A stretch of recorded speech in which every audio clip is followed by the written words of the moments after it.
kawasan timur Indonesia adalah lumbung ikan pelagis dengan ukuran luar biasa, termasuk di seputar perairan Maumere, Nusa Tenggara Timur. Hampir sepanjang tahun, para penduduk pesisir dikaruniai limpahan hasil laut, termasuk ikan tuna untuk penyambung hidup mereka. Ini kalau misalnya mau lihat jenis umpannya juga macam-macam, beragam. Ini yang tak disebut tali pinggang warna-warni. Ini jadi bulu-bulu depannya ini seperti kepalanya jadinya ya. Nggak ada bentuk tali pinggang ya. Ya, yang ini tadi umpan plastik biasa. Terus ada ini. Ini juga umpan. Di sini bilangnya pocong. Iya, itu namanya pocong. Nanti dia kalau misalnya di bawah itu berdiri begini kan? Ya, begitu. Goyang-goyang kayak ubur-ubur kecil.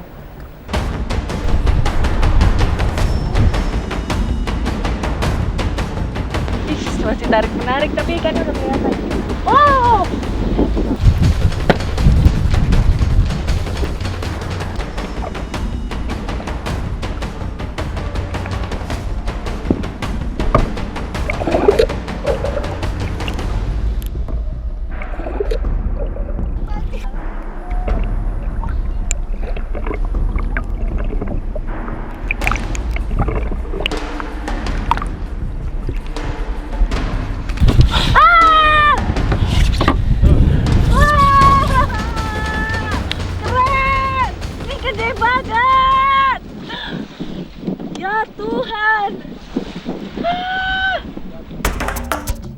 Tuna adalah jenis ikan yang melalang buana.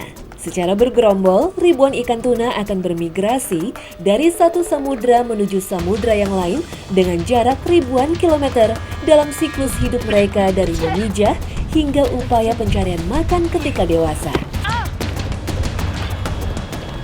Bahkan hasil tagging seorang peneliti di Spanyol mencatat seekor bluefin tuna mengarungi lautan sejauh 4.000 mil selama 7 tahun hingga ke Teluk Venezuela, Amerika Selatan. Gila, ini ada ikan terbesar yang pernah saya pangku. Pak Rusman, ini ada 50 kilo ada ini. Bapak berat berapa? 60. Pak Rusman mengangkat ikan seberat dirinya sendiri. Luar biasa, luar biasa. Nah ini, yellowfin ini dia bisa mencapai rekor terbesarnya 180 kilo. Nah ini kita dapat 50 kilo. Jejak petualang mantap!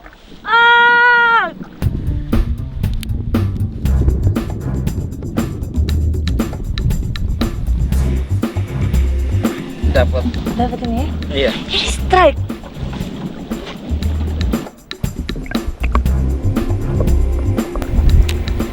Dia lawan terus ini, tidak mau naik.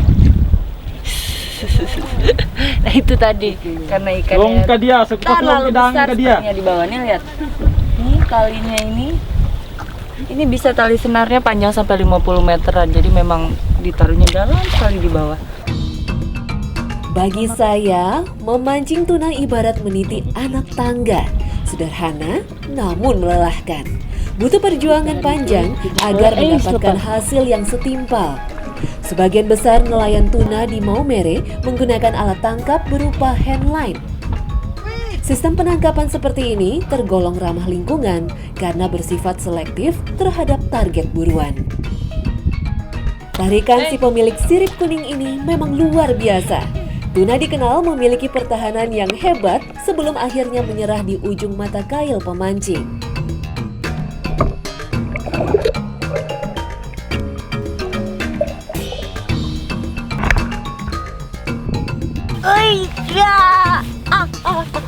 Berat sekali. Ini ada 10 kilo ada berat lebih, ini dari 10 kilo mungkin. Gede banget. Tapi ini juga belum termasuk hitungan besar. Nah ini yellowfin tuna. Ini dia punya sirip atas bawah berwarna kuning. Ada sirip-sirip kecil juga sampai menuju ke ekor atas bawah berwarna kuning. Kalau misalnya dilihat bentuk tubuhnya seperti torpedo dengan sisi atas berwarna dark blue, gradasi sampai ke arah perut sini silver. Aduh, big eye. Nah, perenang ulung ini kalau migrasi jauh-jauh gitu, nah, tapi punya kemampuan menaikkan suhu tubuhnya. Jadi bayangin, dia bisa mempertahankan suhu tubuhnya tetap hangat walaupun dia berenangnya ke air yang dingin. Tuna mampu mengubah dan mempertahankan suhu tubuh di dalam air. Tuna menghasilkan panas melalui proses metabolisme. Perut. Jalinan pembuluh vena dan arteri yang berada di pinggiran tubuh tuna berfungsi untuk memindahkan panas. Hal ini akan mengurangi pendinginan permukaan tubuh dan menjaga otot tetap hangat. Proses inilah yang membuat tuna mampu berenang lebih cepat dengan energi yang lebih sedikit.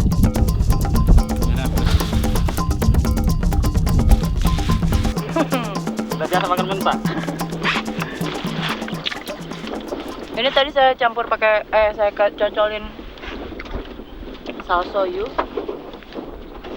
Rasanya ya seperti restoran-restoran sushi besar di Jakarta, persis plek-plek. Nah bedanya ini langsung difile di depan mata. Kalau soal seger atau enggak, jangan ditanya, ini juga tanya. Tambah lagi boleh? Oke. Kata reporter saya boleh.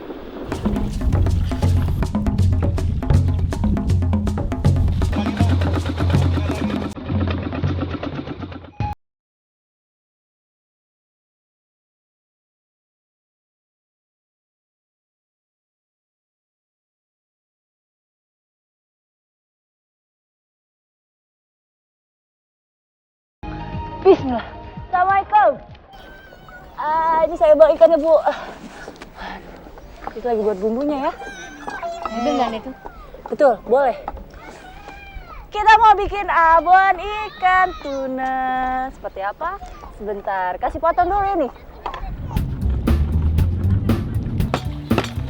Tak kalah dengan negara lain, beberapa menu asal Indonesia telah mendunia dan masuk kamus kuliner dalam beberapa tujuan perjalanan wisata para traveler, tidak terkecuali saya yang asli Indonesia.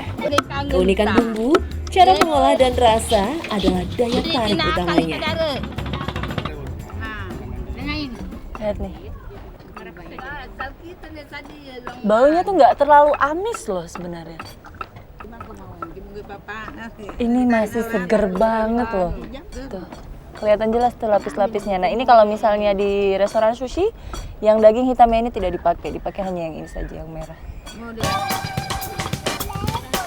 Tidak seperti daging ikan lain, daging ikan tuna berwarna merah muda sampai merah tua. Hal ini karena otot tuna banyak mengandung myoglobin daripada daging ikan lain.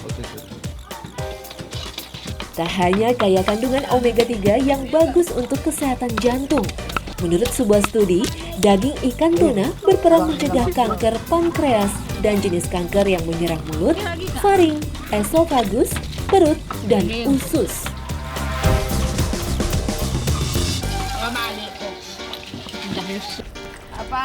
Jadi proses bikin abon, nah kalau misalnya kita nggak tahu prosesnya, makan abon tuh enak aja gitu ya, sepertinya prosesnya cepet, padahal enggak.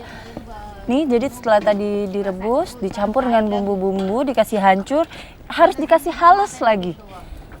Baru nanti bisa digoreng ya, Maija ya. Kalau gini-gini, kasar-kasar begini dia nggak bisa? Nggak bisa, tidak enak. Daging ikan tuna jarang sekali dimasak hingga matang dalam olahan masakan seorang chef profesional. Hal ini untuk menghindari kehilangan tekstur juicy dan nutrisi yang ada pada daging tuna.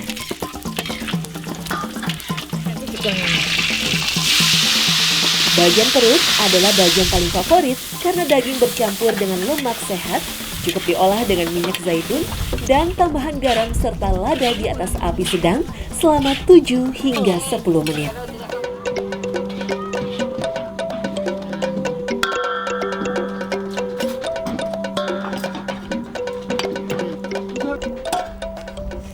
Ini saat yang paling menyenangkan. Jadi setelah masak, makan.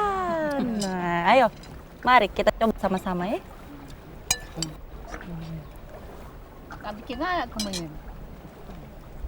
Rasanya seperti rasa serundeng.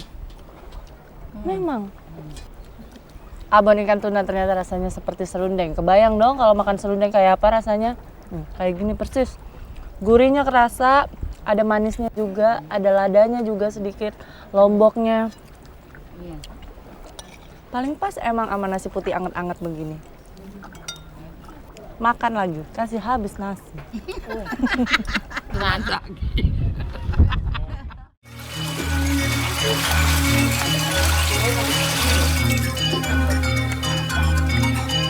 Menyaksikan kaum wanita di desa Nanghale yang telah bertahun-tahun mengerjakan pemutihan garam secara tradisional membuat saya takjub.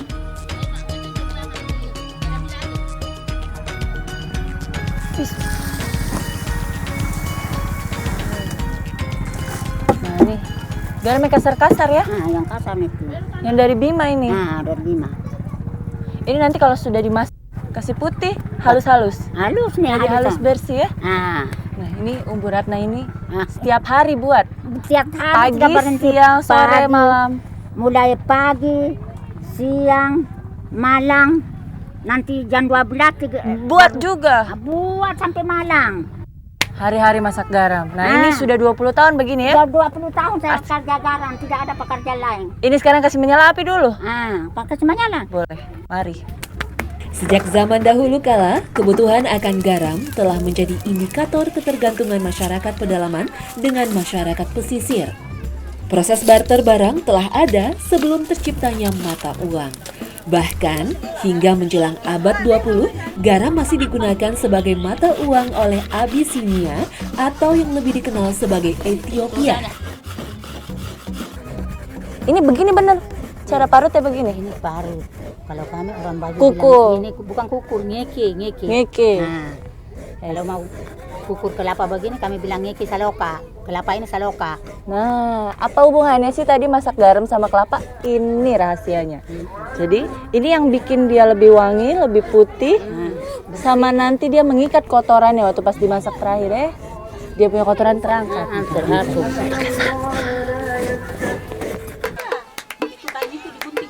Garam bagi saya adalah kristal yang sangat menakjubkan.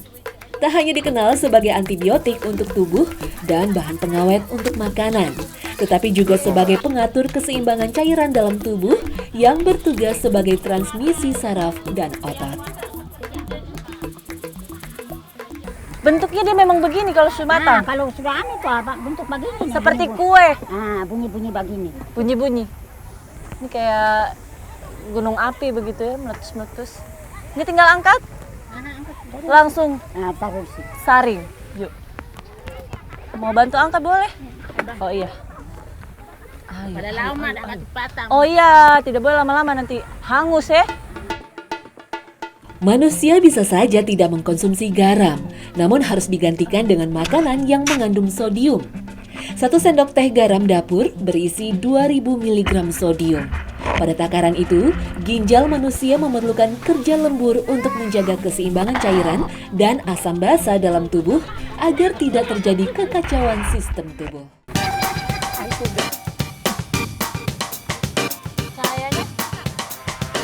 Jadi memang ini dia mengkristal begini Bu ya. Hmm, Nih ditaruh menetes. menetes. Yang ini nih yang panjang ini sudah 1 minggu ya. Nah, kita 1 minggu nih yang digantung.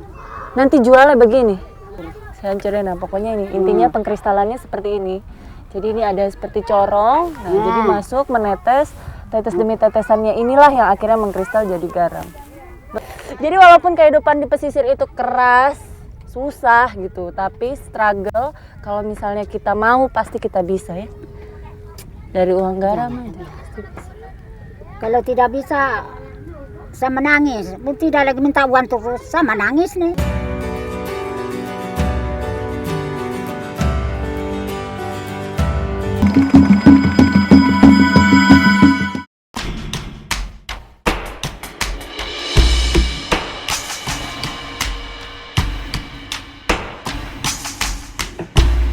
Prosesi pindah rumah, tradisi unik dan langka di Pagerungan Besar Sapeken, Madura, Kepulauan. Lazimnya pindah rumah hanya barang saja yang dibawa, tapi bagi masyarakat Pagerungan, rumah beserta isinya ikut diboyong pindah.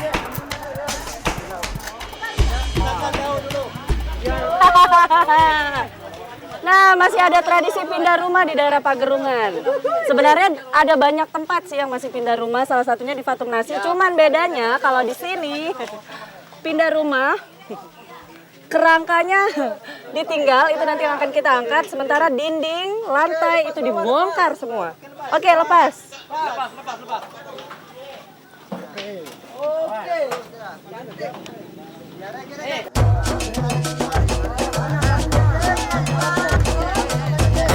Proses pindah rumah melibatkan lebih dari 40 orang. Semangat gotong royong dari saudara, tetangga, hingga kerabat terjalin tentunya lebih meringankan beban saat mengangkat rumah.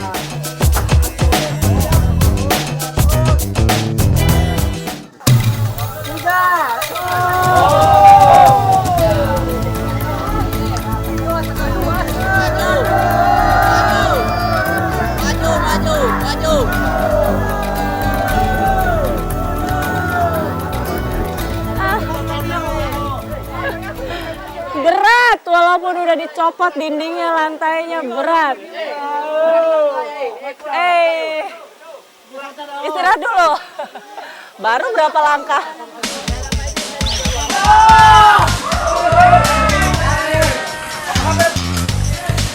Atap ilalang dan bagian kerangka rumah diangkat lalu dipikul. Sedangkan dinding dan bagian lantai rumah dibawa terpisah ke lokasi tujuan. Tak ada batasan usia, semua gigih dan kompak menggotong rumah, menopang bobot yang sangat berat dengan segala rintangan di perjalanan.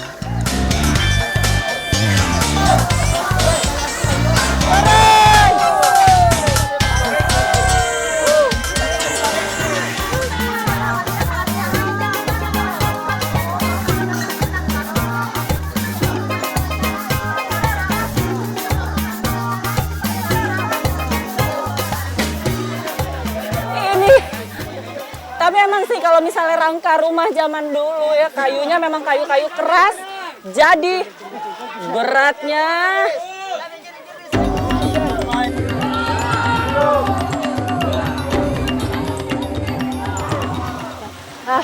Ini memang tradisi pindah rumah ini.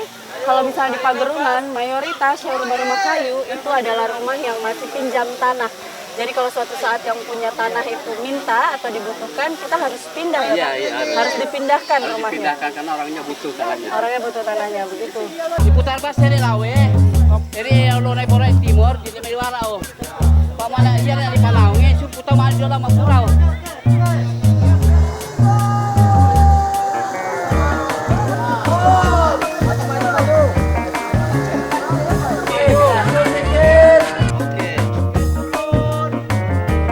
Alhamdulillah. Berarti tinggal pasang dinding.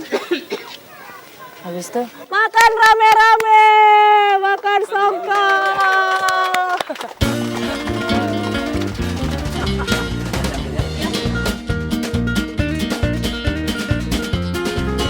Kontribusi prosesi pindah rumah tak hanya milik kaum lelaki. Para ibu pun memiliki tugas, yakni menyiapkan hidangan khas.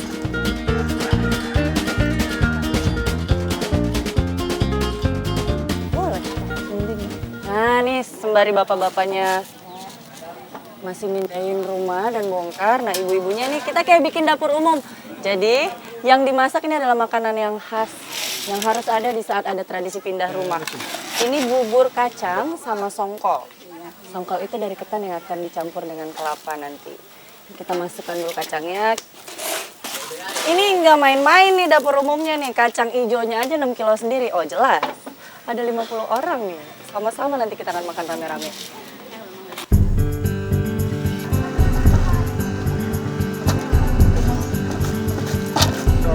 Satu hari sebelum hari utama, para ibu sudah harus menyiapkan bahan untuk membuat songkol dan lolo. Songkol merupakan kuliner khas Pagerungan berbahan dasar beras ketan. Sedangkan lolo merupakan bubur kacang hijau.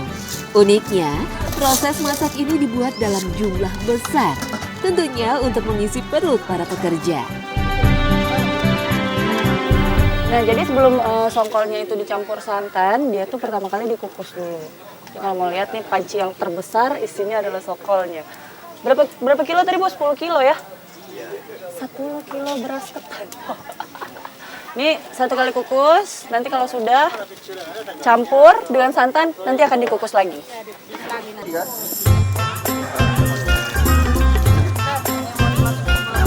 Bahan-bahan dalam jumlah besar ini biasanya dibeli dari pulau tetangga, yaitu Pulau Sapeken.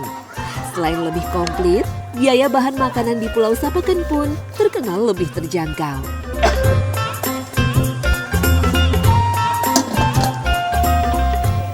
Bismillah. Nah, nih sudah masuk panci semuanya, tinggal ditunggu kira-kira 1,5 jam. Yang harus diperhatikan, apinya harus menyala stabil. Kalau nggak matang-matang nanti.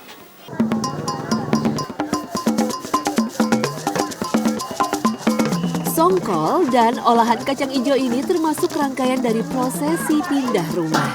Dibuat sebagai tanda terima kasih dari pemilik rumah untuk semua orang yang terlibat dalam acara pindah rumah.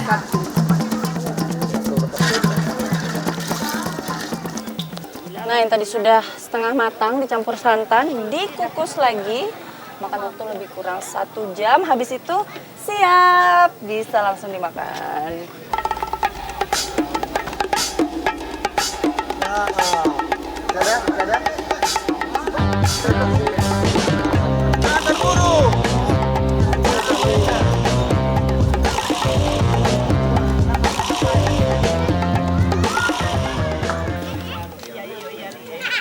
Lolo sama sokolnya ini memang benar-benar untuk nambah tenaga. Bayangin aja, gula, santan, kacang hijau, beras ketan. Jadi memang pas banget nih kalau misalnya kita tadi habis capek-capek ngangkat, itu tenaga yang terkuras juga nggak sedikit. Nih, sama kan kayak habis kita transfusi darah pakai bubur kacang hijau ya ini. Jadi biar nggak keliengan.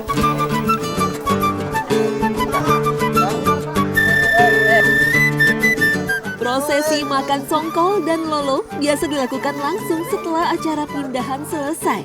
Bagi masyarakat Pagerungan Besar, songkol dan lolo ibarat camilan berat penunda lapar dan penambah energi sebelum bertemu waktu makan. Tak jarang juga, dua kuliner khas ini dijadikan bekal masyarakat jika hendak berpergian.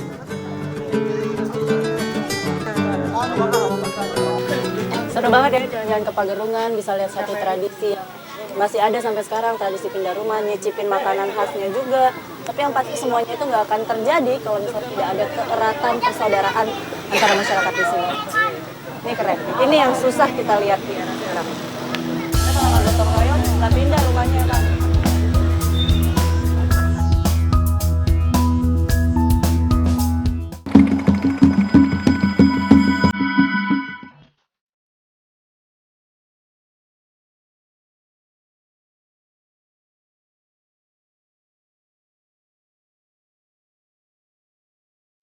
Nah, begini kejadiannya memang di Eliasa. Kalau setiap pagi atau setiap sore ada yang disebutnya meti. Nah, meti ini adalah surut jauh.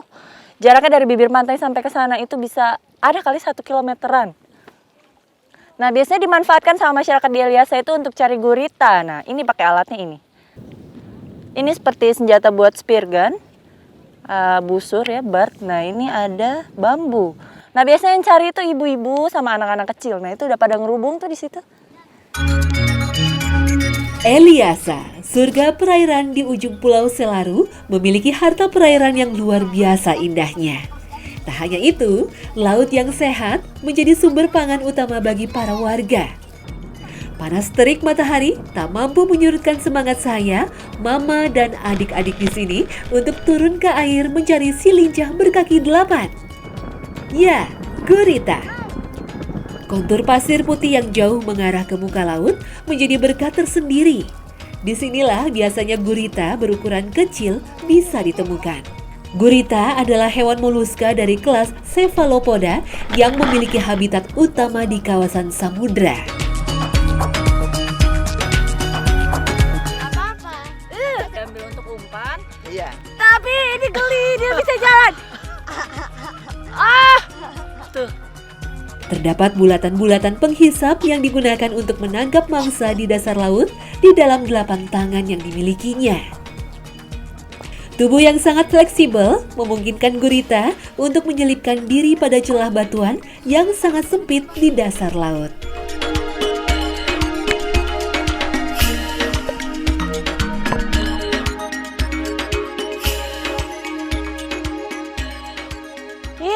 Dia melawan ya. Walaupun kecil-kecil gitu tapi tetap ada gitu. Apa ya? Dia tetap ada tenaga untuk melawan. Ini dia masih hisap-hisap juga. Tapi kalau siang DP warna begini ya, mirip lamun-lamun. Kalau malam? Kalau malam warna merah. Merah. Mama cari pakai lampu begitu? Pakai lampu. Lebih gampang cari siang kah cari malam? Yang malam boleh. Malam gampang ya. Berarti dia siang ini lagi tidur toh? Iya. Berarti mama ganggu DP tidur, ganggu. Ganggu dia, angkat boleh.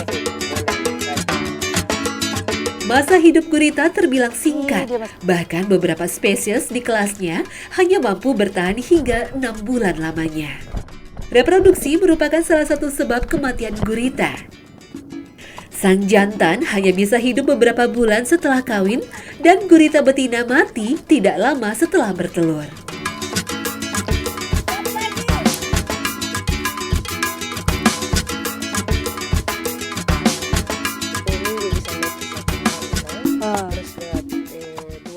Baru meti lagi. Nah, ada saat-saat tertentu nanti di saat meti besar itu sampai ke tengah sana. Biasa mama cari gurita dia punya jari sebesar-besar ini. Itu nanti dia melilit begitu. Gali. Ini masih kecil. Ini masih kecil. Bisa makan mentah, bisa dibikin ikan asin. Nah, satu lagi ini kohu-kohu ya. Kohu-kohu ini bumbu yang khasnya itu adalah lemon sama kelapa. Kita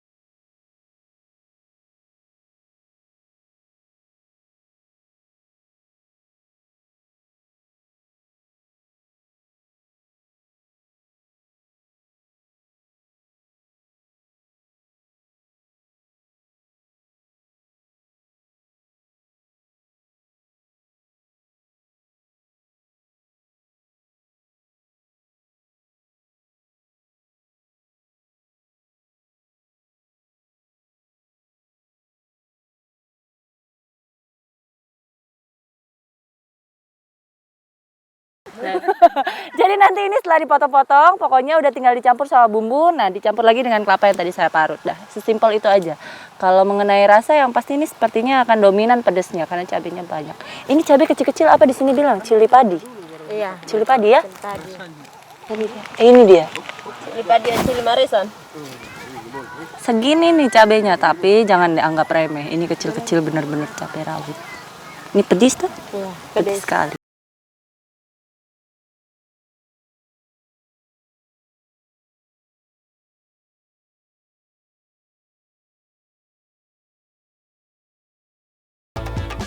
Coba sama-sama, jadi kalau ini pedas, semua sama-sama kepedasan. Ini kayaknya terlalu pedas nih. Coba dulu. Jadi kalau misalnya untuk yang ada mah, hati-hati makannya, karena ini cenderung rasa asamnya kencang. Nah, untuk guritanya sendiri sudah lunak teksturnya, karena sudah direbus. Dan ini enak. Jadi kalau misalnya mampir ke Eliasa, cobain kohu-kohu. Lagi makan?